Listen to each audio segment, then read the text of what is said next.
Now, while EU leaders have been discussing funding for Ukraine's war effort, outside on the streets of central Brussels, thousands of farmers have been protesting against the EU's planned Mercosur trade deal with South American countries.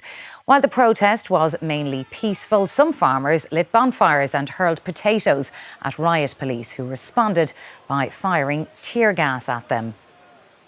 Well, just before coming on air, I spoke to President of the Irish Farmers Association, Francie Gorman, and asked him about the mood at that gathering in Brussels.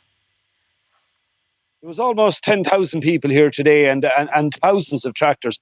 I travelled in a convoy with the French farmers from Dunkirk, and it was almost 1,100 tractors when we got to Brussels alone. And the atmosphere was of concern that the European Commission are not listening to us on various issues. And I think the importance of this demonstration today was it gave vent to that fury and gave farmers a voice to outline their concerns. Now, some of the images that we saw today, farmers throwing potatoes and eggs and police using tear gas and water cannon. What are farmers trying to achieve by these protests? Those protesters were not part of the protest that we took part in here today. Copa Cogeca were quite clear that it was to be a peaceful protest, and those protesters were not part of the Copa Cogeca family, if you want to call it that, of the umbrella organisation of European farm bodies. So we had no responsibility or around what happened there. From your part, what do your farmers want to achieve from the protest today? They want to see the Mercosur deal stopped in its current form, and to be clear, that deal has been negotiated, and it can't be renegotiated around the edges at this stage.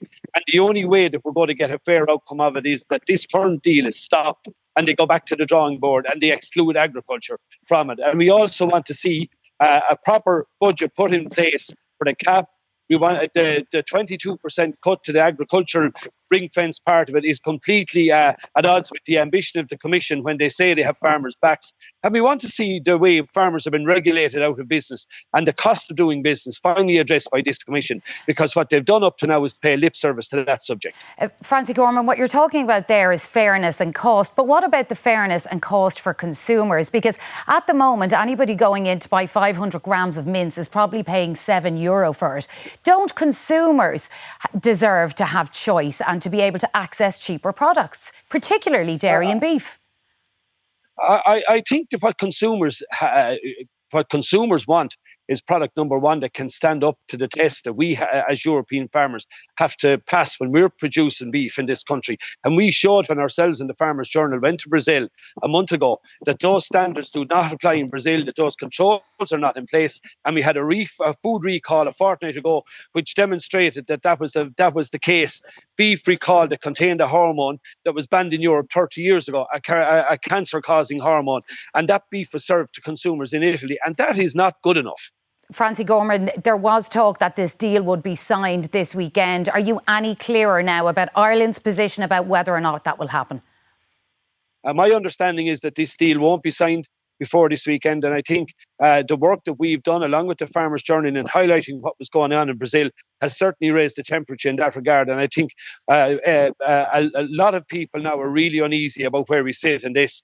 And who knows what's going to happen in the new year. It'll have to be decided at Council first, and then it will go to a vote in the Parliament later on in the new year. And I believe that in its current form, there's a danger. There is a real belief among us that this deal may not pass, and rightly so, because it was flawed in the first case and should not have been agreed on the basis that it was selling farmers out for big business. Francie Gorman, President of the Irish Farmers Association, thank you for speaking to us from Brussels.